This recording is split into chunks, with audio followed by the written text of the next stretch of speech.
Hey guys, so today I have a video for you on packing for your Walt Disney World trip. We're just 4 days away from our trip. I'm so excited and I love packing. It's one of the things that kind of helps me get excited about the trip, and this trip is a little bit different in that we only have hand luggage, which when you're traveling from the UK that seems kind of crazy if you're going for a week, but we do have our owner's locker out in Orlando which already has some of our things in it that we need for the trip, and I have a video on that, so I'll link that below if you don't know what an owner's locker is, just so you can see what that's all about. So we don't have very big suitcases, but the purpose of this video is more to show you how I do my packing rather than individual items that I take. But that's different for everybody. Everyone has different clothes and all that kind of stuff, so it's really just to give you some tips on packing and let you know about certain items that are really useful for a Walt Disney World trip. So let's get into doing some actual packing. So this is the hand luggage case that I use, and the brand is IT Luggage, which is quite a popular brand in the UK, and these are super lightweight. So the idea is you can obviously get as much in there up to the limit that you have, which is 10 kilograms on our flight, and these are the maximum size that you can have, so I've gone for something where I can get as much in as possible. So the good things about this bag, it's got the 4 wheels on the bottom. I always find that better than the ones that you have to tip backwards, because then you can just roll this along, which is really easy. It's got these 2 big pockets at the front, so anything you need to grab quickly you can just put in here, and then obviously everything else can go inside.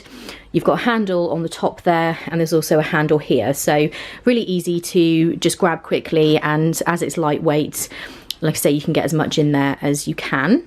And then in the main part of the case, it's got straps there to hold everything in. But as you can see, I'll use my hand for scale. It's really quite big. You can get quite a lot in there, especially if this is all you have and you're traveling with hand luggage only. This case is perfect. So if I could give you just one tip to make packing easier, it is to use packing cubes. These are really inexpensive from eBay or Amazon, places like that. You can usually buy them as a set.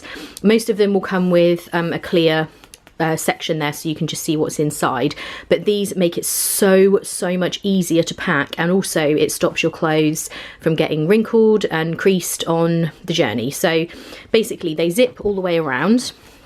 This is a fairly large sized one, and this has just got some of Ian's t-shirts in here, but you can fold them really neatly, and if you use the right size packing cube that you can fill it out. This one obviously isn't full yet, but if you have it so that it's completely packed out and then zip it up, these will not move at all. When you put them in the case and get them out at the other end, they won't be creased, they'll be completely as they should be. So that's my real top tip, is to use a packing cube. And also when you're folding your clothes, just take the time to try and fold things up properly, because it makes a huge difference at the other end if you can then just unzip this and get these out and they're all fine and don't need ironing or anything like that. So as well as using packing cubes for your clothes, I would also use it for any small items that I have. This is another set that I have, these pink ones with the mesh top, and this is a very small size. And in here, I always just throw small items. So there's a plug adapter there, all of our magic bands. The sunscreen I actually would take out and put back with my liquids. There's a mobile charger, all that kind of thing I would just throw in here, and then you can zip that up and it just makes it so much easier. You haven't got all of these small items falling around in the case. They're just nice and neat and all together. So I've just got a few items here that I would consider essentials for an Orlando vacation, so I just wanted to go through those. First up are a comfortable pair of shoes. Now the ideal thing is something like this, a pair of lightweight, you know, running shoes, trainers, sneakers, whatever you call them. If this kind of thing is not your style, like I wear these to work out, but I don't really like wearing them, you know, with nice outfits and stuff, then you could look at some very comfortable flip-flops or sandals. But whatever you choose, just make sure you've broken them in before you take your trip. That is one thing that I would say has the potential to ruin your vacation, is if you get blisters and painful feet on the first day of your trip. You really do walk so far on these trips, and if you're not used to it and you don't have comfortable shoes, you can end up in trouble. So just make sure you've got something that you 100% know is comfortable. don't buy a new pair of shoes, not try them on before the trip, and then just put them on the first day, because you're kind of asking for trouble and you could end up with very, very sore feet. So that's one thing. Next up is a mobile charger. So these fuel rod chargers, you can actually buy these in the theme parks. And in one of our vlogs, we actually purchased this and kind of explain what it is. So I'll link that vlog below, but just have something that you can charge your phone or your camera or whatever it is on the go, because there's nothing more annoying for your photos and stuff if you run out of charge. If you're traveling from the UK or from another country, don't forget to bring adapters for the plug sockets. This is the type of plug that they use in the US, so you'll need an adapter. Try not to forget these because they're quite expensive to buy out there. These are very, very cheap on eBay or Amazon, so definitely buy these before you go. Next is some sort of wallet to put all your documents and cash and everything in. This is one that I have, and I keep all my tickets in here, passports, money, all of the really important stuff. It's worth having it all together in some sort of wallet or something, just to make sure you know where everything is and you can grab it quickly when you need it. Another couple of things you'll definitely need in Florida are sunglasses and sunscreen. Again, these items are expensive to buy in the parks or, you know, various different places if you've forgotten them. So definitely get these before you go and take them with you. It can be extremely hot in Orlando, and usually it's hotter than most of us are used to, especially if you're traveling from the UK.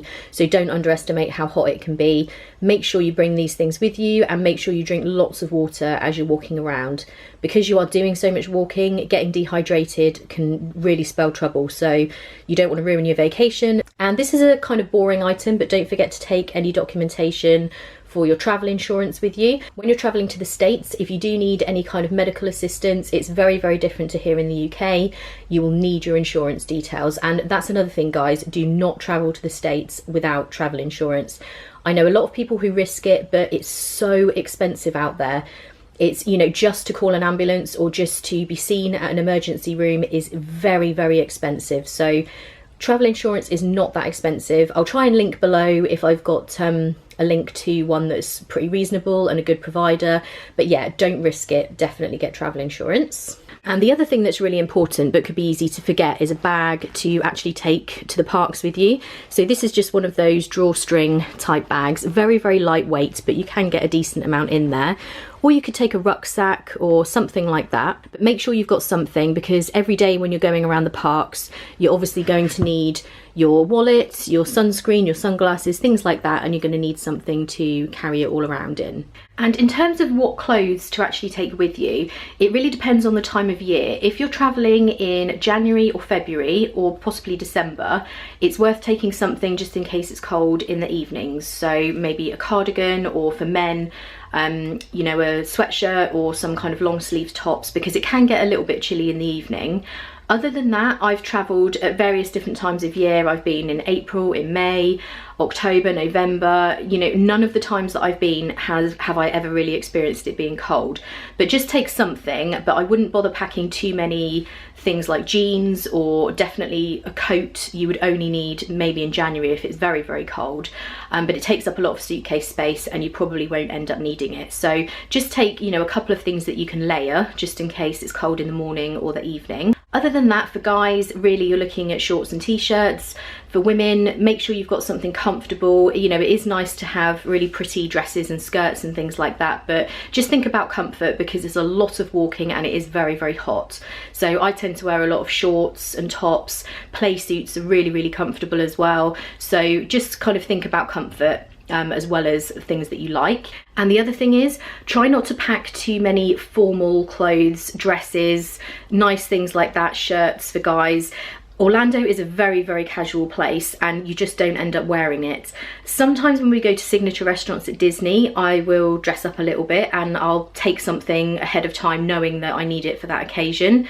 But there's really no point in taking lots of things. I know a lot of vacations you change every single evening into something nice, But when you're in Orlando and you're tired from the theme parks all day, very often you'll just go to dinner straight from the parks and then go back to relax or go to Disney Springs, and it's very, very casual. You really don't need to be super dressed up, so don't waste your suitcase space with loads of formal clothes because you just won't end up using them. One other piece of advice I have, and this might seem a bit random, but this has happened to me a few times, it is very, very easy to burn the top of your head. For guys, obviously it's very easily done, and for women, even if you've got very thick hair, but the section where you part your hair, I have burnt my scalp there several times and it's really painful, and obviously then it starts to like peel and be flaky and it's a complete nightmare. So number one tip is to wear a hat, but for me, I have quite a lot of hair and I don't like wearing hats because I just feel like more sweaty. So you can buy this stuff. This brand is Malibu, and it's a clear hair and scalp protector. So you can actually put this on your hairline and it doesn't make your hair greasy. If you were to put sunscreen on, it probably would go greasy. So this is really, really useful. I don't always spray it on because I do worry about it looking a bit crazy. So I tend to just spray a little bit onto my hand and then dab it on. But that really, really stops my head from burning. And obviously for guys, if your hair is like thinning or anything and you've got a lot of your scalp exposed, definitely pick some of this up, because getting a really bad sunburn right at the beginning of your trip would be really miserable. So that's just another tip that I have. So I hope you guys enjoyed this video. If you did, please give it a thumbs up and let me know in the comments if you have any tips on packing for a Walt Disney World trip, anything that might be useful for anyone else watching in the comments. I love packing for my trips, but I always like to learn any new hints and tips that anyone has to make it easier, so definitely share those below. As always, I'm going to be vlogging this trip, so as soon as the vlogs are up, I will link the playlist below so you can check those out. And I also have vlogs from my April and October trips from 2016, so I'll link those below as well. And I'll also add my social media links, so if you wanted to head over and follow me on there, then you'll be able to see the trip kind of happening in live time. So I do upload to Instagram and Facebook quite a bit when I'm actually in Walt Disney World. I upload Disney videos every Wednesday and Saturday on this channel, so if you're not already subscribed, you can hit the button below to make sure you don't miss out on anything coming up. Thank you guys for taking the time to watch, and I hope you're all having a great day, and I'll see you in the next video. Bye!